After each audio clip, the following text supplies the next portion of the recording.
Chers internautes, bonjour, merci de nous rejoindre pour cette nouvelle édition d'Informatique News Hebdo, la 13e édition d'ailleurs de cette nouvelle saison de notre émission hebdomadaire dédiée à l'actualité de l'informatique et des télécoms. Et pour analyser, décrypter cette actualité, je suis toujours en compagnie de Guy Hervier. Alors comme la semaine dernière, Guy Hervier est toujours en Floride. Bonjour Guy. Bonjour Jean-François. Alors Guy, la semaine dernière, vous étiez à quasiment à portée de drive de la résidence d'hiver de Donald Trump.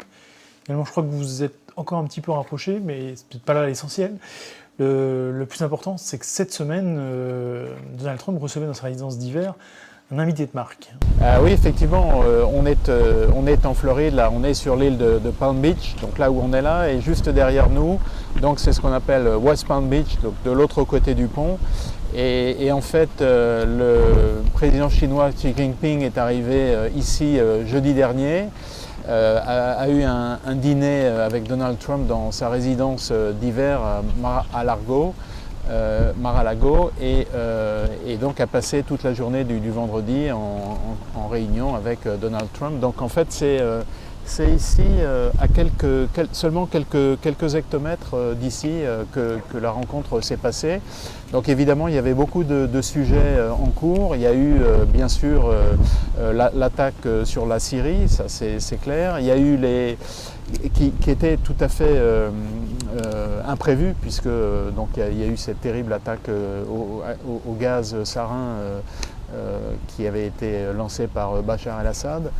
Il y a évidemment les essais nucléaires nord-coréens qui sont de manière très répétée maintenant des espèces d'offensives larvées de la Corée du Nord. Ça c'était pour l'agenda politique, mais ce n'était pas le seul agenda à l'ordre du jour. Et puis surtout il y a les questions qui avaient été posées par le candidat Trump sur les relations commerciales entre la Chine et les États-Unis. Donc on le sait, c'est une question très très difficile. Le déficit commercial en 2016 entre les États-Unis et la Chine s'est élevé à près de 350 milliards de dollars, donc on voit que c'est un montant considérable. Là vous parlez du montant des déficits commerciaux, mais au niveau des échanges commerciaux entre la Chine et les US, on parle de quel montant ? En gros 115 millions d'exportations des États-Unis vers la Chine, mais plus de 460 milliards.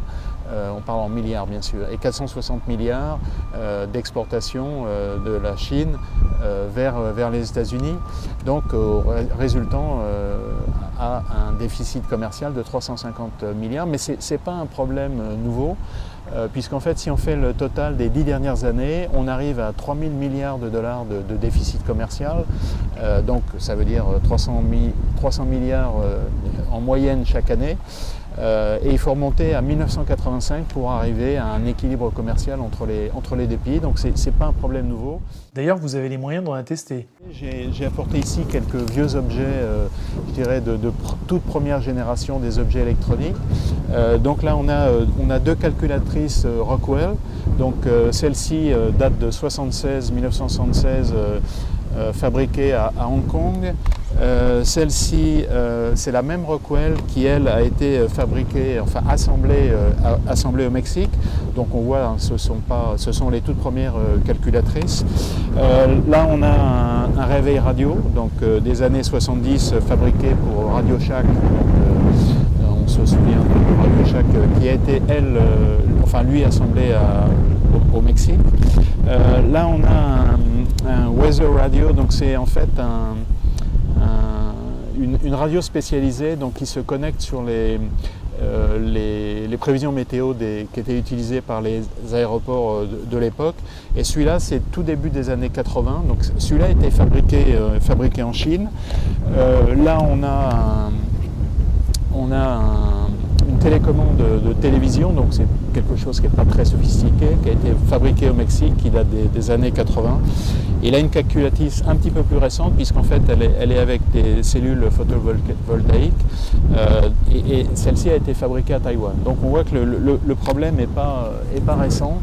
Et donc on sais que Donald Trump avait eu des discussions très très vives, enfin pas des discussions, avait lors de ses meetings de campagne, avait eu des réflexions extrêmement difficiles, enfin extrêmement vives vis-à-vis de la Chine. Là, la réception qui a été donnée la semaine dernière, donc jeudi et vendredi dernier à Mar-a-Lago, nous amène dans je dirais, on n'est plus avec un candidat, on est avec un président et qui donc prend conscience des réalités. Et si on prend la question finalement qui est posée, c'est pourquoi les États-Unis et pourquoi les entreprises américaines fabriquent en Chine. Et l'exemple qu'on prend toujours, c'est celui de Apple, dont on sait que quasiment tous ces iPod, il n'y en a plus, mais iPad et surtout iPhone sont fabriqués en grande partie en Chine chez Foxconn. Le problème avait déjà été posé précédemment, me semble-t-il. On se souvient que le problème avait déjà été posé en 2012 par Barack Obama, qui avait été allé dans la Silicon Valley avec un déjeuner avec les représentants des entreprises high-tech américaines et qui avait posé la question, qui avait dit mais est-ce qu'on ne pourrait pas fabriquer l'iPhone aux États-Unis?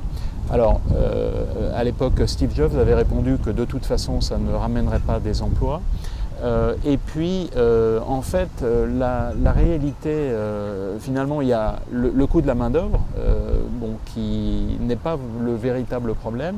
Mais comme on vient de le voir, depuis les années 70, les entreprises américaines se sont délestées petit à petit de leur capacité industrielle et ont sous-traité toutes ces fabrications hors des États-Unis. Ce qui fait qu'aujourd'hui, si on voulait fabriquer l'iPhone aux États-Unis, il faudrait finalement réimplanter des usines, toute une supply chain qui n'existe plus, qui a disparu, avec évidemment des capacités qui sont aujourd'hui considérables pour fabriquer ce genre de produits.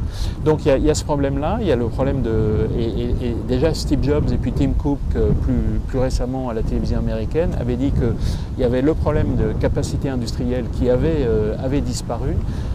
Évidemment, tout ce qui va avec, c'est-à-dire la flexibilité du travail. Mais ce n'est pas tout. Et puis un autre problème qui est aussi très très complexe, à la fois complexe et simple, qui est que pour des problèmes fiscaux, les entreprises américaines ont intérêt à fabriquer hors des États-Unis, puisque on le sait, si elles fabriquent hors des États-Unis, elles vont être taxées à 2%. Lorsqu'elles fabriquent aux États-Unis, elles sont taxées à 35%. Et on le sait d'ailleurs, Apple, mais toutes les grandes, Dell, Cisco, etc., ont des profits considérables hors des États-Unis, qui dès lors qu'elles les rapatrieraient sur le sol américain, seraient soumis à une taxe très très importante. Donc il y a tout un faisceau de problèmes qui sont posés, que Donald Trump a dénoncé de manière un peu rapide et abrupte, et qui, maintenant qu'il est président, va prendre conscience que le problème est un petit peu plus complexe. Il a lancé un executive order justement sur le déficit commercial, donc c'était il y a quelques jours entre les États-Unis et la Chine en particulier. Mais je dirais que le problème est complexe et on va voir la réponse qui va être apportée pour finalement satisfaire les promesses de campagne qu'il avait données, à savoir redonner du travail aux ouvriers américains. La rencontre chinoise avec le président chinois Xi Jinping a été certainement une des premières étapes les plus importantes